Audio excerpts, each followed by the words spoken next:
వైఎస్ఆర్ జిల్లాలో 42 రోజుల తర్వాత అంగన్వాడీ కేంద్రాలు తెరుచుకున్నాయి.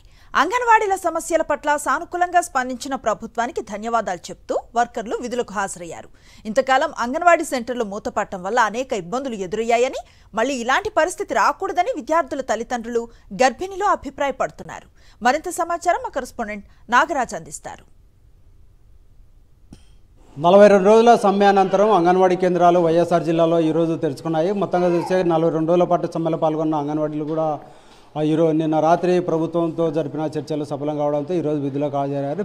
మనతో మాట్లాడేందుకు అంగన్వాడీ టీచర్లు, తర్వాత గర్భవతులు, విద్యార్థుల తల్లిదండ్రులు కూడా ఉన్నారు. వారితో మాట్లాడే ప్రయత్నం. మీ గతంలో సమ్మెలు చేసినారు. మీరు గతంలో సమ్మెలు చేసినప్పుడు పోలీసులతో ఈడ్చిపడేసి గుర్రాలతో తొక్కించి లాఠీలు దెబ్బలు కొట్టిన పరిస్థితి ఉంది. కానీ ఈ ప్రభుత్వ హయాంలో ఇన్ని రోజులు ధర్నా చేసిన ఇలాంటి పరిస్థితులు జరిగాయంటారా? లేదు. ఇంతకుముందు ప్రభుత్వంలో అంగన్వాడీ వర్కర్లను రోడ్లపైన లాక్కొచ్చి గుర్రాలతో తొక్కించి వేడి నీళ్ళతో కొట్టి చాలా దారుణంగా ప్రవర్తించింది. ఇప్పుడు ఎల్లో మీడియా కావచ్చు, ప్రతిపక్షాలు కూడా ప్రభుత్వంపై విమర్శలు చేస్తున్నాయి. దీన్ని మీరు ఏమంటారు? ఇప్పుడైతే అటువంటి ప్రభావం ఎక్కడ లేదు. ఎందుకంటే మేము సమ్మెలో పాల్గొని దీక్ష శిబిరంల దగ్గర ఉన్నప్పుడు పోలీసులు మాకు రక్షణగా కాపలా ఉన్నారు. ఎక్కడ కూడా అటువంటిది అయితే జరగలేదు.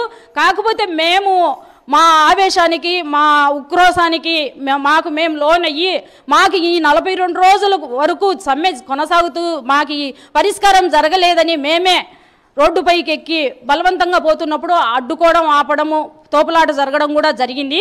వాస్తవాలే. కాకపోతే పోలీసులు మా పైన కచ్చపూరితంగా ఎక్కడా చేయలేదు. గతంలో ఎప్పుడూ లేనంతగా ఈసారి మీ సమ్మెకు మాత్రం రాజకీయ రంగు పులుముకోవడం కరెక్టేనంట? రాజకీయ రంగు పులుముకోవడం కరెక్టే అనేదానికంటే వాళ్ళు ప్రతిపక్షాలు మాత్రం అంగన్వాడీ వర్కర్లకు సపోర్టు ఉంటామని వస్తున్నారు. అయితే ఏ అంగన్వాడీ కార్యకర్త కూడా ఏ ప్రతిపక్ష నాయకుని కూడా మద్దతు ఇవ్వమని కోరలేదు. మీ సమస్యలు సానుకూలంగా పరిష్కారం అనేది సీఎం గారికి ఏం చెప్తారు? ధన్యవాదాలు తెలుపుకుంటాము. మా సమస్యలు సానుకూలంగా స్పందించి పరిష్కరించినందుకు మహిళల పట్ల పక్షపాతి అని చెప్పుకుంటున్నారు. కాబట్టి మాకు చాలా సీఎం గారికి ధన్యవాదాలు తెలుపుతున్నాం. వైఎస్ఆర్ ప్రభుత్వంలో అంగన్వాడీ వర్కర్లను ప్రభుత్వ ఉద్యోగులు చేసినామనైనా కూడా ఒకటి ఇస్తేగినా జీవితాంతం ఒక మహిళలో గుర్తుపెట్టుకునే విషయము ఎక్కడో ఏ రాష్ట్రంలో చేయలేనంత పని చేసినారని కూడా ఇంకా పెద్ద ఎత్తున కూడా మేము చెప్పుకోవడం జరుగుతుంది. ఈ 42 రోజులు స్కూల్ ముయ్యడం వల్ల మీ పాపకు ఏమన్నా చదువు పరంగా ఏమన్నా ఇబ్బంది? మా పిల్లలు వీధులమ్మడి పడి వాళ్ళకి జ్వరాలు వచ్చి ఎండలకు గాలికి తిరిగి మేము పనులకు పోయి చేలలకు పోయి వాళ్ళకి ఎండలకు గాలికి తిరిగి ఇంటికి వచ్చి జ్వరంతో పడుకోవడం, ఈదలమ్మడి తిరిగి కుక్కలు కరచడం మా పిల్లోని గుడికి జరిగింది సార్.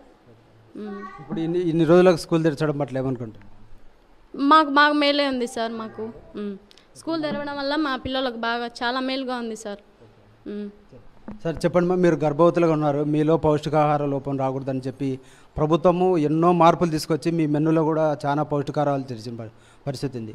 ఇప్పుడు ఇన్ని రోజులు మీకు ఏమన్నా అసౌకర్యంగా ఫీల్ అయ్యారా? స్కూల్స్ అన్నీ క్లోజ్ అయినప్పుడు మేమందరం కొంచెం బాధగా ఫీల్ అయ్యాము సార్. బట్ ఇప్పుడు స్కూల్స్ అన్నీ తెరిచేసరికి మాకు పోషకాహారాలన్నీ సరిగ్గా అందుతున్నాయి.